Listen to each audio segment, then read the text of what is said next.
이순신 프로젝트 정책 아카데미는 평범한 직장인, 가정주부, 자영업자, 전문직 종사자, 교수, 대학생 등 다양한 분들이 함께하고 있습니다. 당신은 어떻게 이순신 프로젝트 정책 아카데미에 참여하게 되셨나요? 저는 의사공부방의 박성주라고 합니다. 근데 또 시간이 지나다 보니까 또 민주당, 야당 그것도 저희가 아니거든요. 저희가 아니고 그분들도 저희가 힘을 실어가지고 뭐 촛불을 이렇게 집회를 해가지고 이렇게 힘을 실어주면 자기들 일속책임이거나 뭐 능력 없이 뭐 기회를 날리는 경우가 많더라고요. 그래가지고 이거 내가 투표 한 표 해가지고 해서 뭐 이런 정의 실현하겠다는 게 아니라 내가 좀 참여해서 어떻게 바꿔볼 수 있지 않을까 그런 걸 찾아봤을 때 이제 이순신 프로젝트에 참여하게 됐고요. 김광수의 경제데이트 106회 2부를 시작합니다. 안녕하세요. 저는 길경식입니다. 네, 안녕하세요. 서성민입니다. 네, 안녕하십니까. 불tum다. 김광수입니다.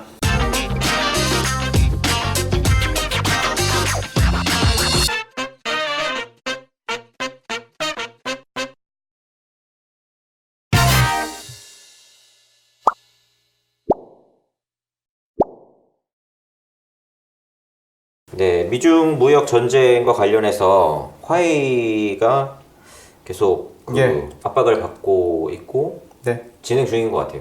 예. 네. 실제로 아까 일부에서 얘기했다시피 트럼프 행정명령 이제 국가 비상사태를 선포한 그 행정명령에 의해서 이제 미 상무장관이 이제 직접 제재를 취했는데 그 화웨이와 그 계열사 70개를 이제 블랙리스트로 올려가지고 화웨이 제품이나 부품을 사용하는 제3국 기업이 이제 삼성전자가 화웨이에 납품을 또 많이 하잖아요. 네. 같은 것처럼 결과적으로 삼성전자도 이제 미국에 수출할 수 없는 이제 그런 제재가 발표가 된 거거든요. 근데 이제 화웨이를 이렇게 보면 화웨이가 이제 또 이런 뉴스도 나왔잖아요. 1년 동안 버틸 부품을 확보했다. 네. 근데 이제 그렇게 얘기를 했는데 이제 구글도 이제 화웨이랑 손을 끊겠다고 하고 영국의 반도체 설계 업체도 이제 손을 끊겠다고 하고 그러면서 이제 계속 이제 화웨이를 압박하는 이제 모양새가 이제 취해지고 있는데 실제로 화웨이가 이제 세계 92개국으로부터 이제 부품을 조달을 받는다고 하더라고요. 네. 그러면 이제 해외 매출이 있고 국내 매출이 있을 텐데 이제 이렇게 되면 국내 매출이 아무리 크다고 하더라도 화웨이가 이제 몰락하게 되지 않겠냐. 이런 이제 얘기가 이제 계속 나오고 있는데 네. 실제로 이제 제가 어떤 글을 봤어요. 네. 그 대만의 한 이제 이코노미스트, 이제 재무 관련 칼럼니스트가 있는데 그 사람이 이제 미국이 화웨이를 죽여야 하는 이유라고 해가지고 이제 화웨이를 군사 안보적으로 위험한 기업이라고 미국이 생각을 하고 있고 네. 그 시나리오대로 지금 이렇게 미국이 이제 중국을 어떻게 압박을 하는지 여러 가지 시나리오가 있는데 그중 첫 번째 시나리오가 이 화웨이라고 하는 거죠. 그러면서 근데 그러면 소설이고. 네. 소설이고. 네, 이거는 편집. 아니 괜찮아. 그런 그들이 나돌고 있으니까. 네. 소설이고. 아까 이제 그 시작은 이제 미중 간의 이제 무역 전쟁에서 시작을 했잖아요. 네, 관세에 네, 관련해서요. 관세 전쟁에서. 네. 그래서 이제 그 구체적으로 이제 그 서로가 그 불균형이나 문제점들을 이제 도출을 하고 서로 이제 카드를 닦아 보이고 그래서 이제 서로 합의점을 찾는 협상들을 해왔잖아요. 네. 네. 근데 이게 삐그덕거렸다 이거예요. 삐그덕거리니까 그럼 어떻게 그 다음 단계로 이제 넘어가겠죠. 여기서 이제 합의점이 해결이 안 되니까. 안 되니까 그 다음 단계로 넘어간다라는 건 뭘 말하냐면 보복 관세는 거의 이제 소진을 그렇죠. 할 수 있는 만큼 다 해버렸으니까. 그 다음 단계로 이렇게 보복을 조치를 취할 수 있는 게 이제 기업 제재. 제재라는 네. 거죠. 그 중에서 특히 이제 그 중국을 대표하는 첨단 IT 기업, 화웨이에 대한 이제 제재를 이렇게 한 거죠. 네. 화웨이는 아까 이야기했던 것처럼 이제 원래 통신 장비가 주력이었고 그 다음에 스마트폰을 했고 이제 최근에 이제 반도체하고 인공지능 연구개발 투자를 많이 하고 있죠. 현재 주력은 매출액의 90% 이상이 이 스마트폰하고 통신 장비예요. 통신 장비가 한 전체 매출의 한 50% 30%를 넘고 네. 통신 스마트폰. 장비가 한 40% 조금 되고 두 개 합쳐서 그래서 이제 90% 네. 되는 거죠. 화해 매출 보면 지역별로 중국 시장이 2%인가 돼요. 그다음에 유럽이 한 30%인가 되고 유럽 시장이 커요. 그러네요. 그 다음에 30%인가 정확하게 기억을 못 하겠는데 미국은 한 6%도 안 돼요. 미국 네. 6% 정도밖에 안 돼요. 미국 하웨이 전체 매출에 매출이요? 차지하는 비중이 미미하죠. 그러니까 예를 들어서 직접적으로 화웨이가 미국의 어떤 그 판매를 판매하는 못한다고 것을 해도. 막는다 그래서 직접적인 타격은 그렇게 크지는 않죠. 그래 매출 비중이 작으니까요. 네, 6%도 채 안 되니까. 그런데 이제 아까 그 이야기했던 것처럼 화해만을 규제하는 게 아니고 미국의 첨단 기술들을 활용해서 제품을 생산하는 제3국, 일본이나 한국이나 유럽을 네. 말하죠. 네. 이 제3국이 생산하는 어떤 제품이나 서비스 중에 미국 기업의 기술 특허가 25% 이상을 이렇게 넘는 제품들의 경우에는 화해한테 못 주도록. 화해하고 거래를 할 경우에 미국에 물건 못 판다 이거예요. 그런 거래가 있는 기업은 화해랑 아예 이제 아무것도 예, 거래하지 그러니까 마라. 아예 그냥 이제 화해를 그냥 잘라버리는 거죠. 그 다음에 뭐 당연히 이제 직접적인 이제 뭐 행정명령 같은 거, 뭐 아까 내용이 그런 건데 뭐또 직접적인 어떤 규제나 제재 같은 것도 이렇게 막 지금 제소를 계속 하고 있잖아요. 네. 뭐 그런 것도 있고 그래서 제소에서 이제 법원의 이제 판단이나 어떤 그 제소 이렇게 결과가 나오면 또 이제 그 결과에 따라서 제재를 또 하겠죠. 근데 이제 그렇게 이제 나오니까 당장에 이제 트럼프 정부가 이제 이렇게 합의를 할 것 같이 했다가 갑자기 틀어버리니까 열받아가지고 이제 중국의 이제 그 하해에 대한 이제 제재를 이제 발동을 하니까 중국 입장에서는 사실 속수무책이에요. 뭐 하해 런정페이 뭐 회장이 뭐 저쪽하고 중국이 막 이렇게 뭐 언론을 동원해가지고 예, 우리가 이미 준비 다 해뒀다더라. 네. 런정페이가 버틸 수 있다. 뭐 우리도 이미 연구 개발해가지고 기술 개발해서 새로 만들어 놨고 네. 플랜 A, C가 다 있고 네. 했다. 그랬으면 진작에 그걸 해서 하지. 지금까지 계속 갖다 갖다 쓰다가. 쓰다가 지금 이렇게 이제 당하니까 그런 소리 하냐 이거예요. 그러니까 말도 안 되고 네. 물론 연구 개발은 다 하겠죠. 그렇죠. 네, 하겠죠. 근데 어쨌든 그러니까 처음에는 런정페이 회장이 근데 사실 화해는 거의 국영 기업이라고 봐야 돼요.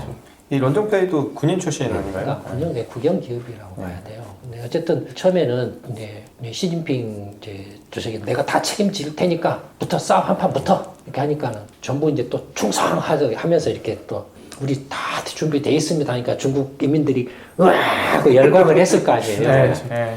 그 런정페이 회장도 속으로는 막 이렇게 안절부절이겠죠. 어쩔 줄 모르는 상황이겠죠. 근데 겉으로는 이렇게 공산주의나 사회주의 국가 이런 이렇게 빠돌이 국가가 그렇잖아요. 그러니까 처음에는 다 하고 이렇게 해줘야지. 안 그러면 잘리니까. 네.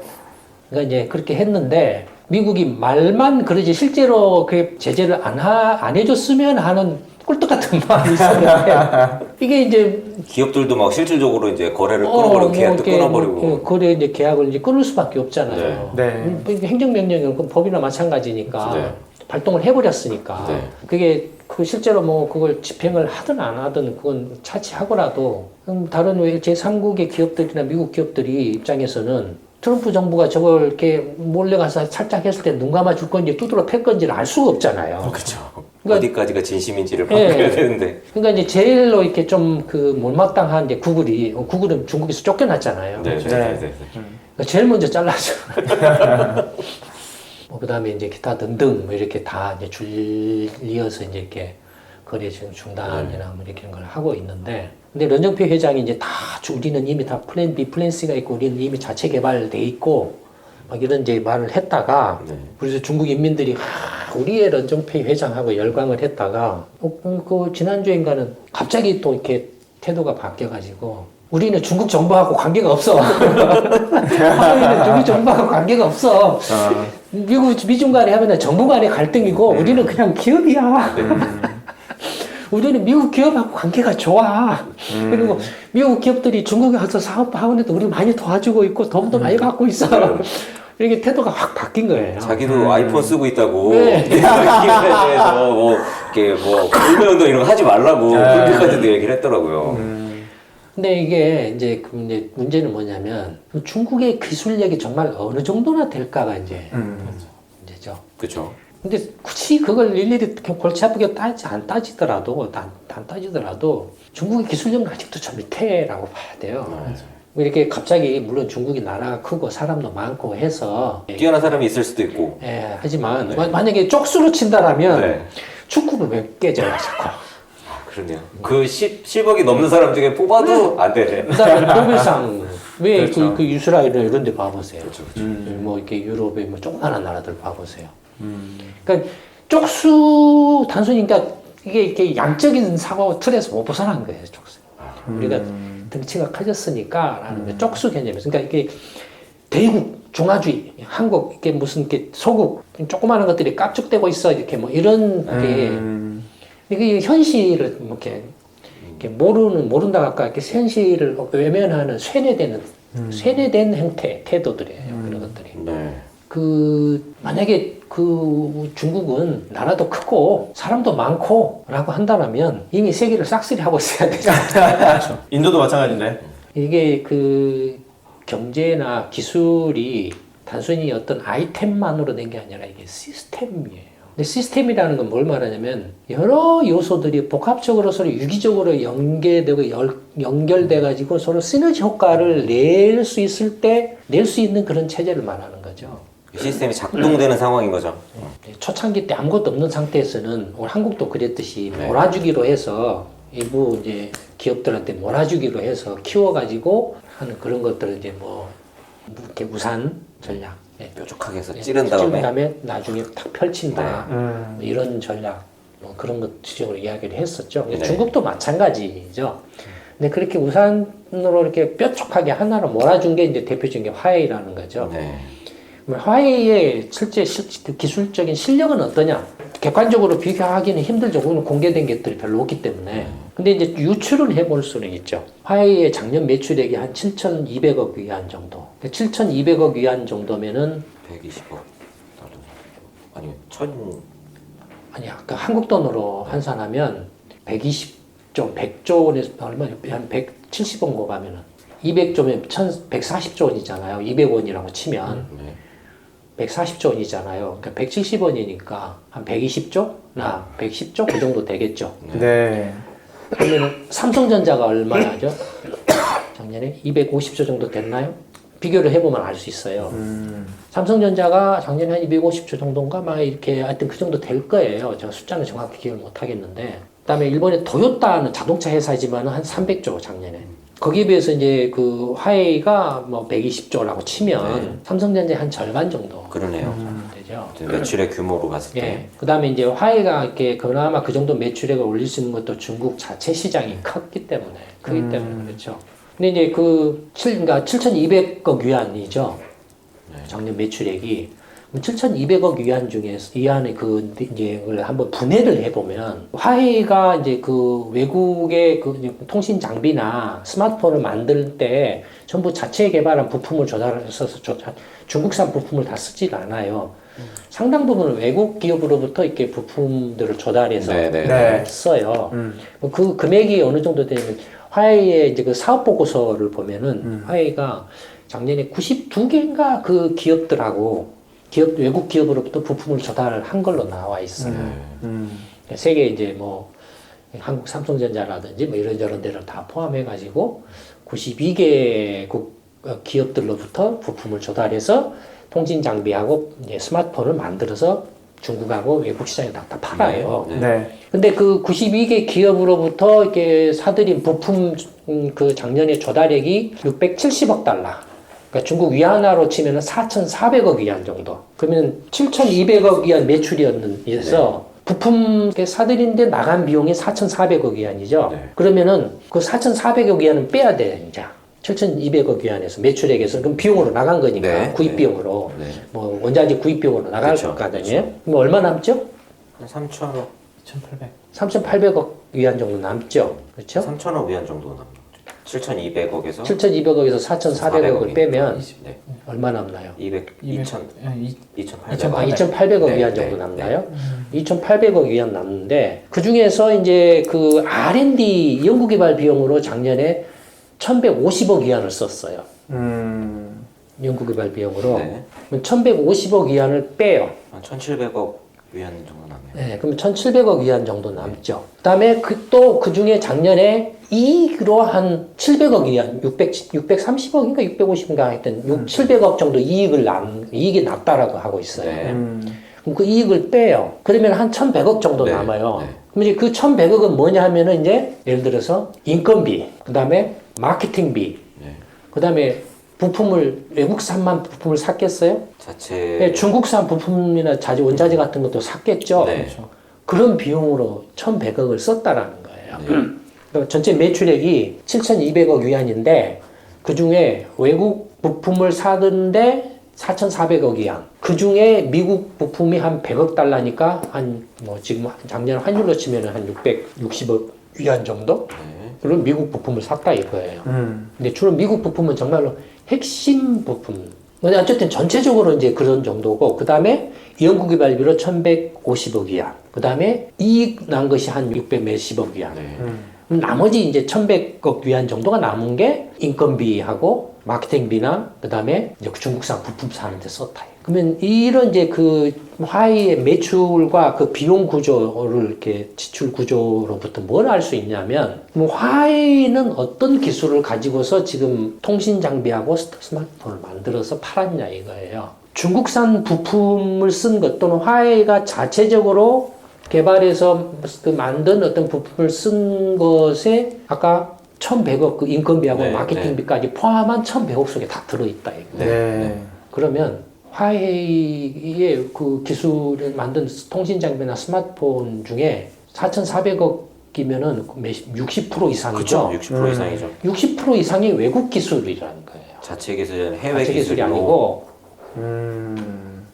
그러니까 런정페이 회장이 그 트럼프 정부가 제재를 했을 때 속으로는 막 그냥 어떻게 해야 될지 몰라서 어쩔 줄을 몰라 했을 건데, 겉으로는 시진핑 주석이 내가 책임지겠어 하니까 우리 다 플랜 B, 플랜 C가 돼 있고 이미 개발을 완료돼 있습니다라고 말을 할 수밖에 없는. 네. 그러면서도 방법이 없었다 이거예요. 쫄린 거군요. 방법이 없는 거예요. 그러니까 화웨이의 기술 수준을 가늠해 볼 수 있는 객관적인, 가장 어떻게 보면 지금 제가 설명한 게 객관적인 그러네요. 어떤 지표나 자료예요. 아, 매출 구조를 가지고 기술력의 정도를 가늠할 수가 있는 처음 들어본 것 같아요. 그러니까 그 중국 예를 들어서 아까 1,100억 마케팅이나 인건비하고 중국산 부품 산 것을 반이라고 치면 한 500억이나 600억이라고 치자고요. 네. 그러면은 10% 정도밖에 안 된다 이거. 자체 기술로 뭔가 부가치 만들어낸 것은 10%도 안 된다 이거. 그러면은 외국산이 60%가 넘는데 네.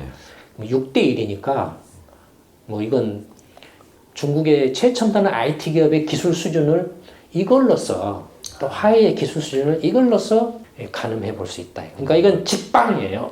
굳이 자기가 자기 힘으로 해결할 수 있으면 수입할 필요도 없고 다 대체할 수가 있으니까. 그 시진핑 정부도 네. 이 이제 화해에 대한 어떤 제재에 대해서는 지금 대책이 없을 거예요. 손발을 들 수밖에 없을 거예요. 근데 문제는 뭐냐면 지금 이제 이게 중국 인민들한테 대결 의식을 지금 우리 미국하고 이렇게 이제 싸운다고.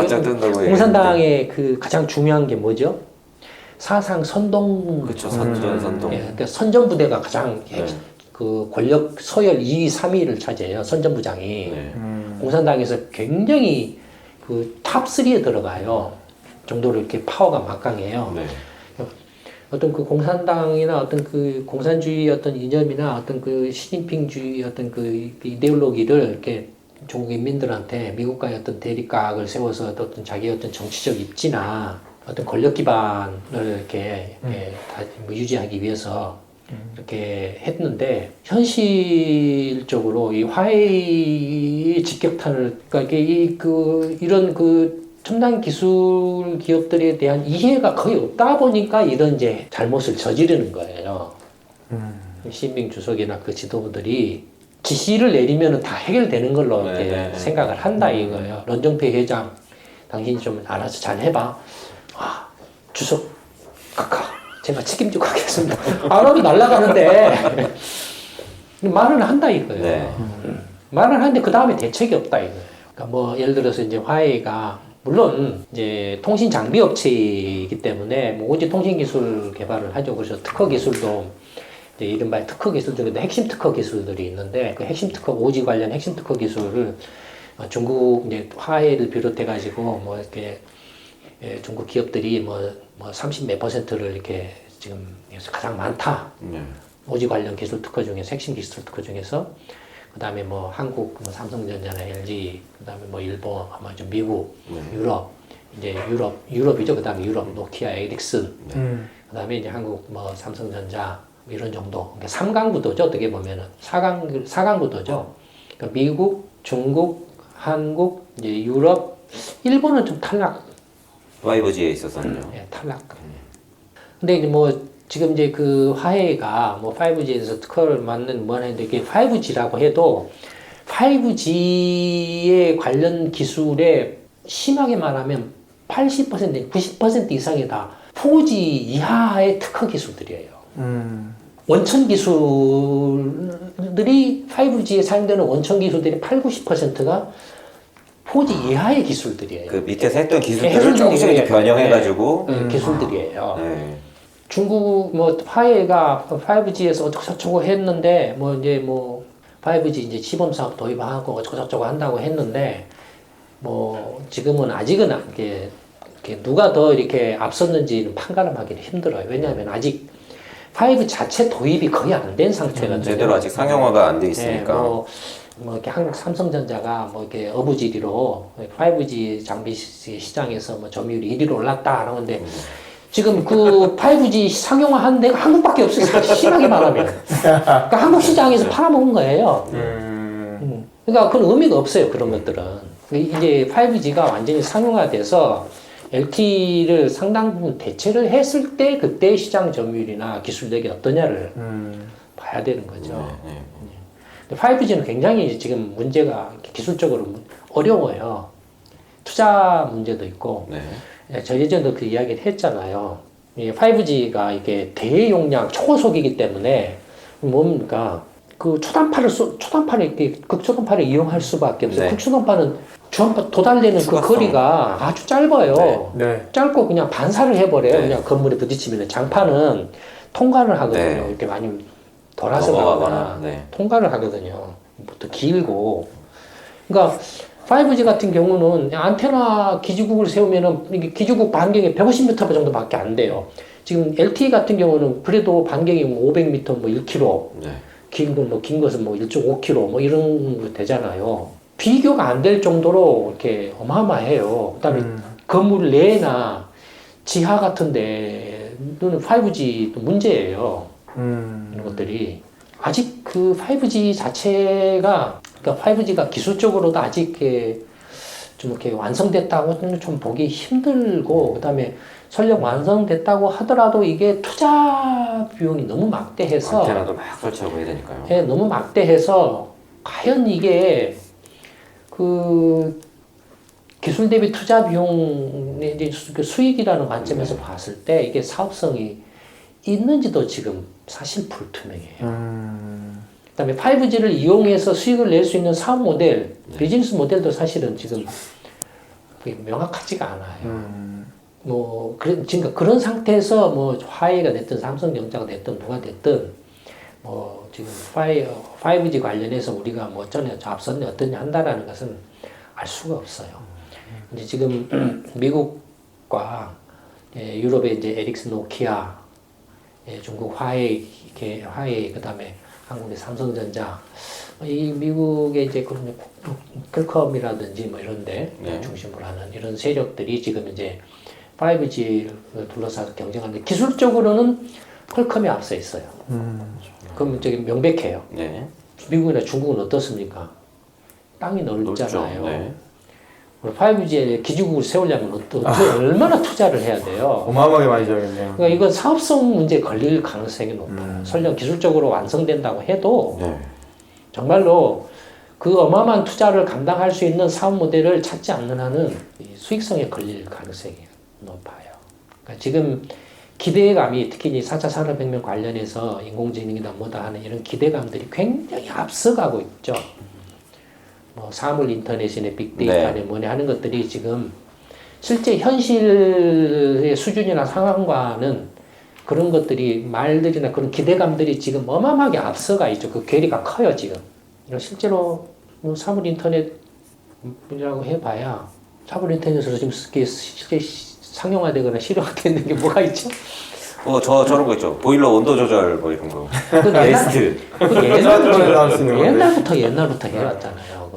그런 거 아니고 네. 그런 것들이 이제 이렇게 통합돼 가지고 데이터로 이렇게 수집이 되고 인공지능에 의해서 또 해석이 되고 네. 그래서 스마트하게 관리되는 그런 통합 체제가 완성된 그 경우에 사물 인터넷이나 빅데이터나 이런 것들이 의미가 있는 거죠. 네. 그런 것이 없는 상태에서는 안 돼 있는 상태에서는 사물 인터넷이라고 떠들어 봐야 옛날에 있던 그 기능 그대로예요. 그렇죠. 그러고 보니까 요새 콘센트 전원 끄기 예를 들어서 그런 그런 정도 거예요. 지금 네. 가스 밸브 그런 건 굳이 사물 인터넷이라고 할 일도 없고. 그쵸. 예. 근데 무슨 인공지능 비서라고 한참 더 시끄럽대. 근데 스피커 예, 스피커라고 지금 뭐 스피커 쓰나 뭐라. 그러니까 그때만 반짝하고 죽어요. 네. 좀 신기하다가 이제 유행 딱 지나면은 바로 탁 중꺼버리는. 지금은 너무나 지금 이제 그런 것들이 지금 그 기대감들이 지금 앞서가 있어요. 너무 지금 이제 그 부풀려져 있는 면들이 많죠. 특히나 이제 중국과 같이 이렇게 좀 이른바 이제 공산주의 국가, 공산주의의 어떤 이념을 이렇게 앞세운 나라들의 경우에 어떤 이데올로기나 이런 걸로서 이렇게 이제 권력을 유지를 하고 어떤 국민들의 어떤 자유나 어떤 언론이나 이런 것들을 통제를 하는 나라에 있어서는 거의 많은 것들이 부풀려져 있을 가능성이 매우 높죠. 그 다음에 중국 자체도 자기들의 실상을 제대로 파악을 못하고 있죠. 통계를 보면 알잖아요. 중국도 스스로가 자기들의 통계를 안 믿잖아요. 예를 들어서 중국 전체 GDP 총량하고 31개 성들이 발표한 GDP 총량을 비교해보면 중국 정부가 발표한 GDP 총량이 2배예요. 각각 2배씩 뻥튀기해가지고. 왜냐면은 뭔가 이렇게 실적 자기가 그 어떤 지방성의 어떤 책임자가 돼서 성과를 냈다라고 그걸 보여야만 승진을 하거든. 중앙 권력 어떤 게 경쟁에서 승진을 하거든요. 그럼 결국에는 마사지 하는 수밖에 없어요. 또 이렇게 그런 실태를 어떤 정확하게 파악할 수 있는 통계나 이런 조사 그 능력이나 체계도 정비되어 있지도 않고 또 이렇게 부패와 전쟁을 할 정도로 부패가 만연돼 있잖아요. 그러니까 중국조차도 자기 스스로조차도 자기 실상을 잘 몰라요, 사실은. 정확하게 파악을 못 하고 있다고 봐야 돼요. 못 하고 있어요. 그러니까 그런 건 저런 걸로 보면은 부풀려져 있어요. 그러니까 이중적이에요, 이제. 한편으로는 야, 우리 미국하고 맞짱 뜰 정도로 됐어 라고 막 어깨에 힘을 딱 주고 있으면서도 그러다가 한 방 탁 얻어맞으면은 야, 우리는 개도국이야. 1인당 GDP가 $10,000도 안 돼. 미국은 $60,000인데 우리는 이렇게 40년 걸려서 이제 $10,000 이제 겨우 왔어. 개혁개방 1980년에 개혁개방 해가지고 40년 걸려서 이제 $10,000 왔어. 우리 힘없어. 이중적이에요. 그러니까 중국 사람들 자신들 스스로가 한국도 그랬거든요. 한국 사람들도 그랬거든요. 그러니까 한편으로는 이제 한국은 이제 경제 규모가 커졌다. 12문에 뭐네 12권이네 어쩌고저쩌고 하는 걸로 이렇게 떠들고 있지만 뭐 아무리 커져봐야 이렇게 1, 2위가 될 수는 없잖아요. 그렇죠. 그러니까 이제 한국의 경우에는 내세우는 게 우리 1인당 GDP가 $30,000야. 그런 걸로 이제 목에 힘주는 거죠. 중국 같은 경우는 반대죠. 야, 우리 미국하고 맞짱 떠 경제 대국이야. 감히 이렇게 우리한테 까불고 있으면 그러다가도 이제 얻어맞으면은 분리할 때는 우리는 1만 달러도 안 돼. 뭐 이게 지역 간에 이렇게 편차도 크고 지금 10,000달러가 평균이고 GDP니까 실제는 한국도 GDP가 3만 달러면 3인 가족 기준이면 연소득이 1억 원이라는 소리 아니에요. 네. 택도 안 되는 소리잖아요. 그렇죠. 예, 그러니까 중국으로 치면 중국도 그 평균 GDP가 1인당 10,000달러라고 치면 한국으로 비교를 해놓으면 실제 소득은 어떻게 되겠어요, 중국은? 한국도 실제 평균 소득은 국세청 소득 신고는 3천만 원이 안 되잖아요. 네, 1인당 평균 소득, 납세 신고자들의 평균 소득이. 네. 그러니까 3분의 1 정도도 안 되잖아요. 중국도 3분의 1 정도도 안 된다라고 치면 10,000달러라고 쳤을 때 3,000달러예요. 그러니까 300만 원이라는 소리예요. 그렇죠. 엄청 나중에요. 그게 평균이라고 보면 돼요. 실제로 중국 인민들이 체감하는 생활 소득 수준이라고 봐야 돼요. 네. 트럼프 정부가 처음에는 이제 무역 이제 전쟁으로 관세 압력으로 중국을 압박했다가 이제 시진핑 주석이 내가 책임지겠어 하고 그걸 탁 틀어버리니까 열받아가지고 그다음 단계로 이제 화해를 제재를 했는데 벌써 이 화해 제재에 대해서 중국이 속수무책이 화해에 대한 어떤 것들이 너무 좀 이렇게 부풀려져 있다 이거예요. 네. 진짜 현실적으로. 네. 물론 화해가 이렇게 그 오지 기술을 이렇게 선진국들하고 이렇게 어깨를 겨룰 정도로 기술을 나름대로 또 이렇게 개발을 이렇게 하고 있고 뭐 이런저런 것도 뭐 인공지능이라든지 반도체나 이런 것 정도 하고 있지만 그런 걸 무시하는 건 아니에요. 또 어마어마한 이렇게 투자를 해서 이렇게 기술 개발을 이렇게 매진을 하고 있다라는 것도 인정을 해요. 네. 하지만 그럼에도 불구하고 아직 현실적으로 화해의 어떤 기술력을 평가를 해보자면 아직은 갈 길이 멀다. 절대적으로 이렇게 구미 어떤 선진국들의 기업에 대항하기는 힘든 정도의 수준이에요. 네. 그러니까 이제 여기서도 이제 중국 시진핑 이제 정부 입장에서는 속수무책이고 만약에 이제 여기에서 시진핑 정부가 폐쇄적으로 간다. 그래서 이제 야 우리도 이제 아까 말한 것처럼 미국 기업들 제재를 할 거야. 네네네. 페덱스나 뭐다 네. 이렇게 제재를 할 거야라고 간다. 거기에서 이제 트럼프가 또 열받아가지고 그러면 이제 중국하고 금융거래를 제재로 한다. 이렇게 되면 이제 완전히 이제 그 구수 냉전 시대의 어떤 그 틀에 가까이 가는 상황이 벌어지겠죠. 그렇게 되면은. 문제는 지금 이제 시진핑 정부가 이 화해 문제를 풀어내야 되는 상황이에요. 근데 결국 풀려면 방법이 없어요. 이제 미국한테 이제 뭐 양보가 됐든지 굴복이 됐든지 할 수밖에 없어요. 근데 양보인데 이제 굴복을 하려면 명분이 필요하죠. 또 명분을 제공해야 돼요. 왜냐하면 중국 내부적으로 이제 이렇게 언론 통제하면서 중국 인민들을 불과 이렇게 1, 2주 사이에 딱 우리가 미국하고 이제 이게 불평등 조약은 할 수가 없어. 맞짱을 뜰 거야. 내가 다 책임질 거야. 라고 해놔버렸는데 미국하고 합의를 하겠어. 라고 하면은 시진핑 체면이 어떻게 되냐 이거죠. 예. 외국노가 될 수도 있겠는데. 예, 그러면 그렇게 몰릴 수도 있죠. 반대 세력들한테. 네. 몰릴 수도 있죠. 그러니까 명분이나 체면을 어떻게 이제 세우느냐가 문제죠. 거기에 이제 트럼프 대통령이 시진핑 주석의 명분이나 체면을 어떻게 세워지고 만약에 시진핑 주석이 이제 양보를 했다고 했을 때. 네네. 미국은 실리를 취하고 중국은 명분을 갖고. 근데 이거 같은 경우는 법제화 부분이니까. 그게 법제화 부분이죠. 네, 되게 어려운 것 같아요. 그러니까 사실은 이제 법제화가 되면 다시 저 트럼프 대통령한테 감사해야 되죠. 첫째였어. 근데 이건 사실 트럼프가 아니고 예를 들어서 힐러리가 대통령이 됐더라도 이와 유사한 상황이 전개됐을 가능성이 높아요. 이 미국은 항상 전공법인 것 같아요. 이렇게 막 나도 이거 하니까 너도 이거 해. 예전에 1995년에 중국하고 그 지적 재산권 관련해서 분쟁하고 합의할 때 보니까 빌 클린턴 대통령 당시에 관세를 물론 규모는 좀 작긴 한데 100%를 때리겠다라고 했었더라고요 그때는. 그때는 무슨 이렇게 중국 경제가 네. 이게 뭐 그럴 만한 잽도 안 되고 네.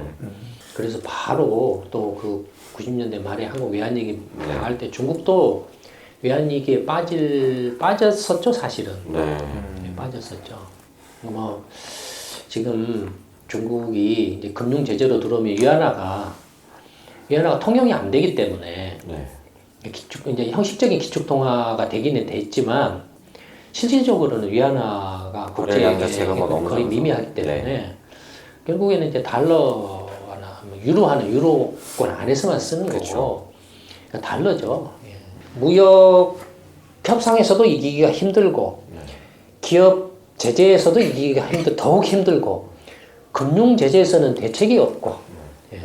그다음에 이제 나가서 이제 군사 안보 면에서는 봉쇄 당하죠. 그럼 어쨌든 시간을 끌면 끌수록 중국한테는 불리한 거네요. 그냥 불리할 피를 수밖에 많이 흘릴 없죠. 수밖에 없고. 불리할 수밖에.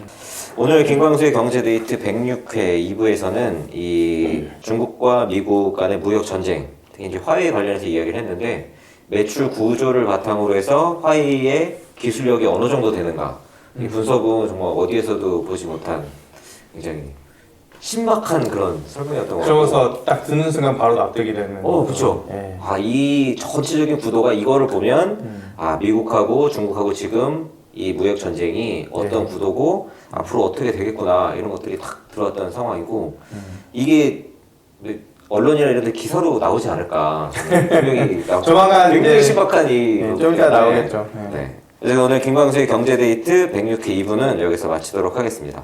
감사합니다. 네, 감사합니다.